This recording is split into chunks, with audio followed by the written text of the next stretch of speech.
Hey guys, welcome back to Clockwork Noodles. I am back. I have come back from Warwick. Yes, I went to Warwick for my birthday, which is very ironic because all I was thinking when I was there looking at the castle was, this is where Warwick lives. Even though the anime isn't 100% canon, the real Earl of Warwick really did actually live in the castle.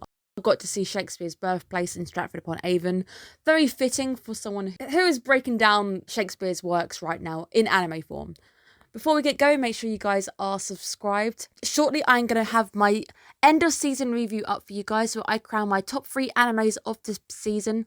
I will tell you guys what's coming your way next season and what the channel's going to break down. There's some very interesting titles coming our way, and I can't wait to get dug into some new titles, new mysteries, new characters. Obviously, this anime continues. There will be 24 episodes of Requiem for the Ros King. You will have to let me know if you want me to continue this anime. There is a Discord channel too that will allow you to get notifications to your phone whenever videos go up. Let's dig into episode 10. We catch up quite quickly with our love triangle. We've got Anne and Edward, both fawning over the same person. Anne is sporting some sewing, which would have been expected of her during this period of time. But this week, things seem to swing for slightly the better for Anne, because her and Edward end up becoming married friends. They're able to make each other laugh, support one another, actually play chess with one another. And there's a point when Edward apologises for making Anne sad, and I like that. Bear in mind, they're not a canon couple, but they do work really nicely as friends, and they're both in a situation where they want to be with someone else. It's nice also to catch up with Anne and how she feels about her own father, and at this point, Anne doesn't hate Warwick. Anne is actually very mature about it, state that it is God's will. At this period of time, England was very religious. Edward is the one who goes, you make your own fate, so that's a very progressive attitude from Edward. Edward of York versus Warwick, Team Lancaster. The battle conditions end up being initially unfavourable for both. We have a thick mist laying upon the floor. Warwick is currently leading the Lancasters without the backup of France. We are waiting for Margaret to appear. However, because of Warwick's own treachery, King, he wanted to run ahead, he had a plan with George. He learns that George has switched sides the hard way, right in the face of war. This is the point when he has to either hold out for Margaret and wait for France to come along and also admit that he's never going to be king, or try and use the unfavourable circumstances to your advantage, which he sadly doesn't do. The tragedy is upon us. Henry decides to walk out into a battlefield because he's now plagued by guilt, seeing people fighting once more. I was expecting them to have this episode next week because it's the halfway point. We get a few weeks break after 12. Richard, very, very smart this week, works out that the fog can be both a disadvantage and an advantage. Richard is able to turn the disadvantage into an advantage by giving up their identity, allowing Buckingham who pretty much looks the same size as Richard, to play Richard's role as Richard leads an undercover attack. In this fight, nobody can tell what colour the rose is. No, can get away with basically swapping sides. It's the era of no social media. We've already seen that Richard doesn't even know what King Henry actually looks like. Very easy to presume that the Lancasters don't know every single face of their own army. It ends up with the Lancasters attacking their own ranks, and we have the entire rear line disappearing.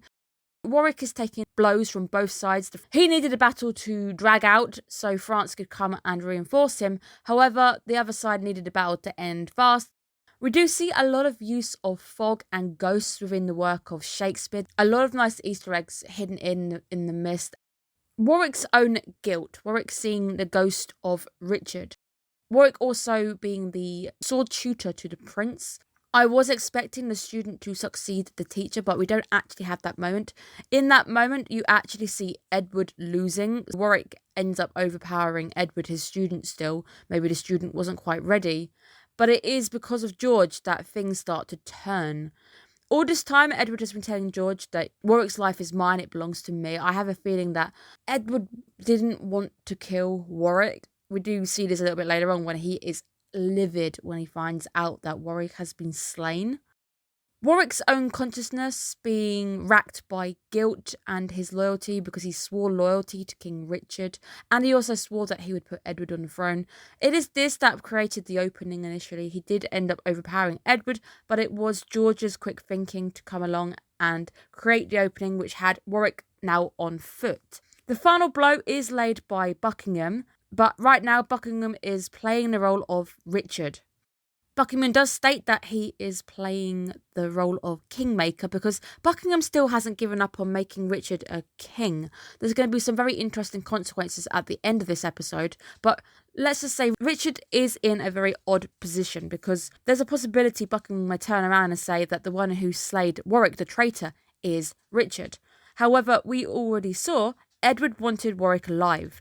Buckingham now killing as Richard, because at that point Buckingham was disguised as Richard. He could pass the killing of Warwick off to Richard because he wants to create that rift. He wants to put Richard, if anything, he knows that Edward won't kill Richard. Buckingham's going to try and frame Richard for the killing, try and line him up as potential king material. Edward was the one who wanted Warwick alive. Seeing him on the floor slain, we hear him announce that the killer of Warwick would be beheaded.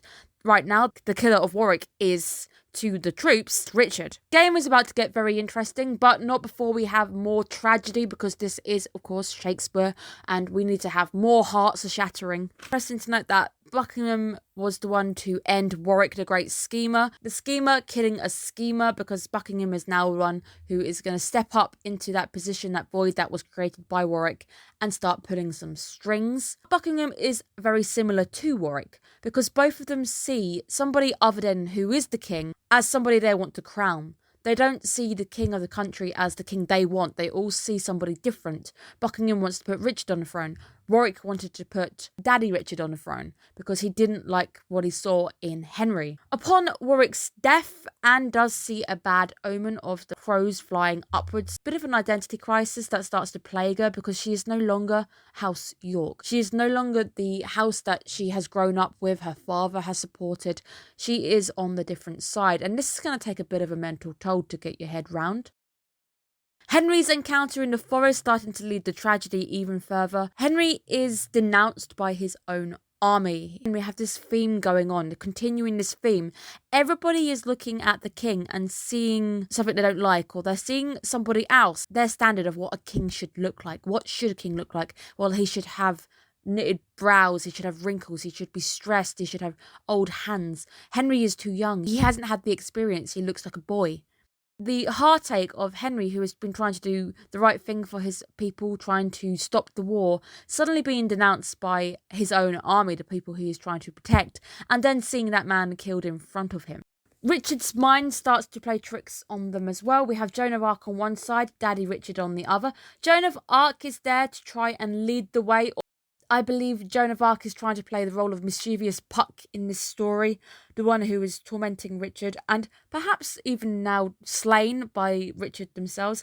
Another form of Richard, the mental state of Richard, inside the head of Richard, the one who put Richard down and racked them with guilt and tell them that their mother doesn't love them.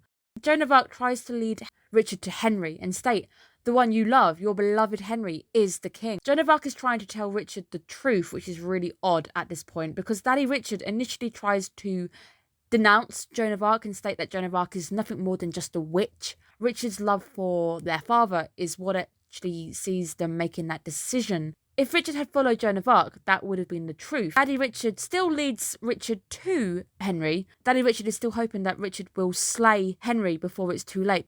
Richard putting an end to Joan of Arc is Shakespeare. Is that the final straw of Richard striking down the last solid voice in their own head? Henry this week definitely descended into chaos. Tolling hour, the tragedy is upon us. There are no more obstacles getting in the way. Catesby got there too late. Catesby did actually notice Richard running through the forest after hearing the words, Your Majesty. This is it. This is the moment where the two had to come face to face. And the sound of Richard's heart breaking, you can see by their faces. Both of their faces absolutely in shock. Henry's angel and Richard's beloved Henry. It's not the person they thought they were. They are the enemy. Richard can't strike. Richard is completely immobilized by the overwhelming pain, the shock, and Henry ends up captured nonetheless. So this is the King of England officially captured by the York army, which should be very interesting next week, as either they're going to put him back in the Tower of London, or King Edward is finally angry and in an emotional state after losing Warwick. He might try and put Henry to death. In the final sequence, we can see Catesby's face, the shock, as Catesby right now is the only person on the battlefield who can actually understand the full extent of how Richard is feeling, because Richard told Catesby that they loved Henry. But Catesby knew what King Henry looked like. So this is a episode of tragedy. It's ended in tragedy. It was always going to happen, but it was a question of when, how it was going to happen. What happens now? Well, Warwick is dead. Edward is not happy about this. Edward has called for the killer of Warwick to be put to death. Warwick was killed by Buckingham, but at that moment in time, Buckingham was disguised. So Richard is going to be at least tagged for the murder or the strike of Warwick. Henry, now captured by the Lancaster forces, either going to be put to death by King Edward to finally cure his line and his name to the throne, or we're going to have something completely weird happen. Maybe Henry will finally announce Edward as the heir to his throne, and that would finally have Edward versus Edward. There was a lot of elements of this anime that aren't canon, so it's a mystery to even me to find out how we're going to get to the same conclusion. Richard III will die on the battlefield eventually, and yes, does become king, but it's how is this anime going to get us there? How are we going to see something canon happen through a non-canon story? Thank you guys so much. I hope you guys are looking after yourselves, having a good weekend. I will see you guys again next week. Have a good day, guys. Bye-bye.